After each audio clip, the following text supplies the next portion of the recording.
Recording in progress. Assalamualaikum warahmatullahi wabarakatuh. Perkenalkan, nama saya Aditya Irfan Maulana, mahasiswa semester 6 Fakultas Ilmu Komunikasi Universitas Bhayangkara Jaya. Di sini saya akan mempresentasikan tentang materi komunikasi dialogis dan konflik kepentingan. Komunikasi dialogis adalah komunikasi dua arah sehingga komunikasi komunikator dan komunikan terjalin baik dalam bertukar informasi, sehingga isi materi gagasan atau substansi yang dibicarakan satu sama lain saling memahami. Komunikasi yang berlangsung secara dialogis selalu lebih baik daripada komunikasi yang terjalin secara komunikasi monologis. Meskipun komunikasi dialogis seringkali dilakukan dalam kehidupan sehari-hari, namun secara praktis dalam kaitan dengan praktek komunikasi seringkali terjadi disharmonisasi, sehingga komunikasi terjadi tidak efektif. Komunikasi dialogis yang terjadi dua arah tentunya memerlukan keahlian khusus agar komunikasi ini terjalin secara efektif. Roger Neubauer dalam artikelnya Communication a Two-Way Street mengungkapkan beberapa kendala yang sering terjadi dialami oleh sebuah organisasi dalam berkomunikasi dua arah ini, yaitu yang pertama ada protectiveness atau perlindungan. Pimpinan seringkali tidak memberitahukan informasi pada pegawainya atau timnya karena takut akan menyakiti hati pegawainya.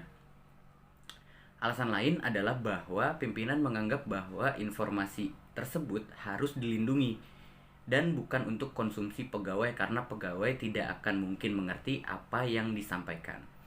Demikian pula dengan pegawai, mereka seringkali tidak menyampaikan informasi tertentu kepada pimpinan untuk melindungi dirinya dari tindakan pemecatan atau peringatan.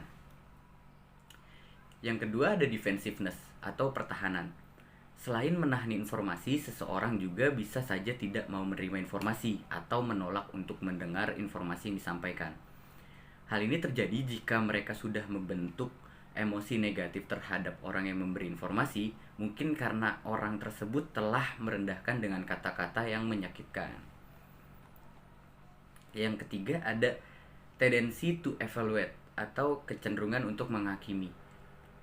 Jika mendapat informasi dari seseorang mengenai keburukan orang lain, komunikator cenderung mengambil sikap yang mengevaluasi tanpa mengumpulkan data yang lengkap sebelum berkomunikasi dengan orang yang dibicarakan tersebut. Selanjutnya ada narrow perspectiveness atau perspektif yang sempit. Karena jarang meninjau pekerjaan orang lain atau keluar dari lingkungan pekerjaan sendiri, seseorang seringkali dibatasi pada cara pandangnya sendiri.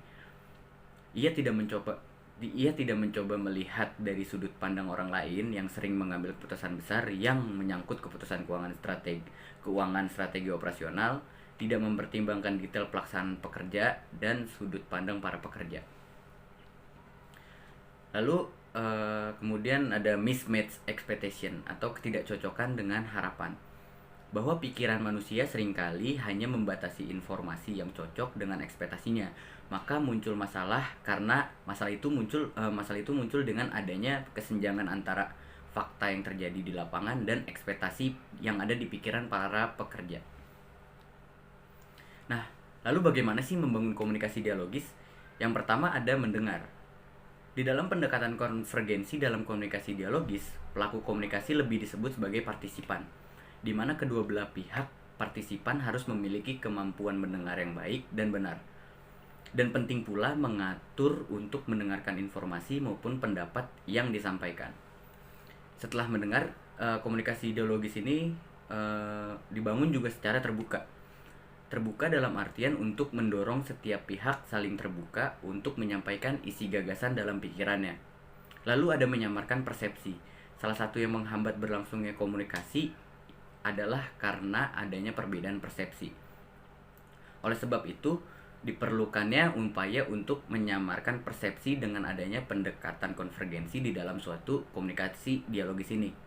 Lalu ada komunikasi empat mata yang terakhir.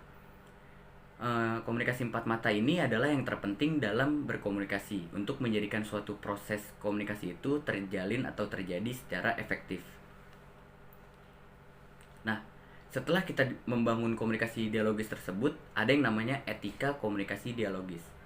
Yang pertama ada penghormatan terhadap seseorang sebagai person tanpa memandang umur, status, dan hubungan dengan pembicara.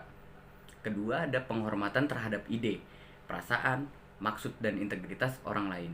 Yang ketiga ada sikap suka memperbolehkan, keobjektifan, dan keterbukaan pikiran yang mendorong kebebasan berekspresi atau kebebasan dalam berpendapat.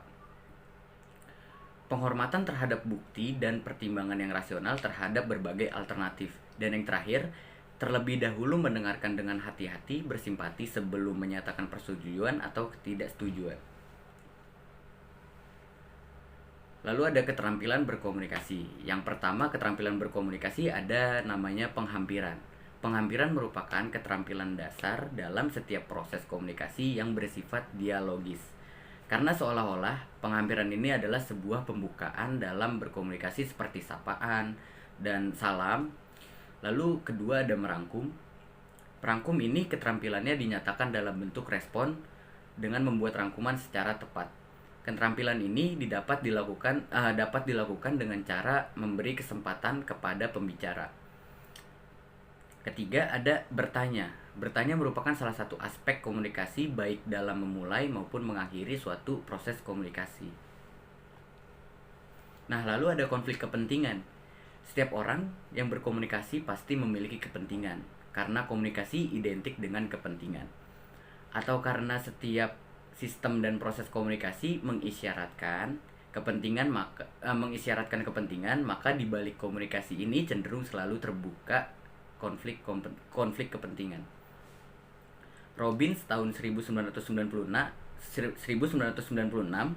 dalam bukunya Organization Behavior menjelaskan bahwa konflik merupakan suatu proses interaksi yang terjadi akibat adanya ketidaksetujuan atau ketidaksesuaian antara dua pendapat yang berpengaruh atau pihak-pihak yang terlibat, baik pengaruh positif maupun negatif.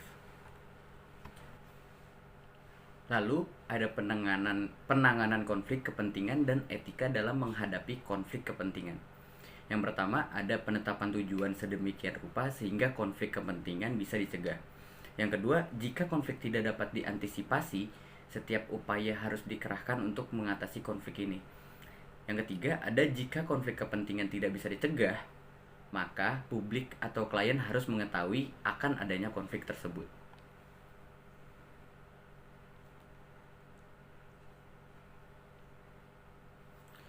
Sekian dari presentasi saya, kurang lebihnya mohon maaf. Wassalamualaikum warahmatullahi wabarakatuh.